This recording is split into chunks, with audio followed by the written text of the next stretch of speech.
నమస్కారం,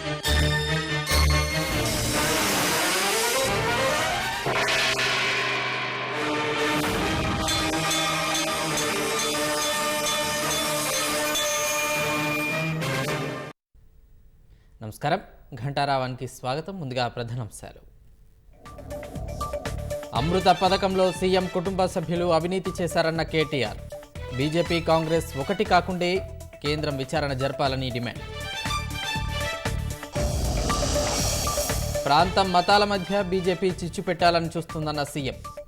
union of states భావనను దెబ్బతీసేలా జమిలీ ఎన్నికలని ఆరోపణ.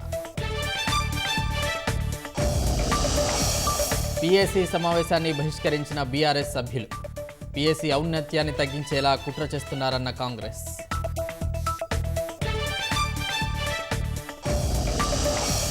మూసీ నది ప్రక్షాళనకు ప్రభుత్వం ప్రణాళికలతో ముందుకెళ్తుంది. పునరావాస బాధితులకు డబుల్ బెడ్రూమ్ ఇళ్లను కేటాయిస్తామన్న పొన్నం.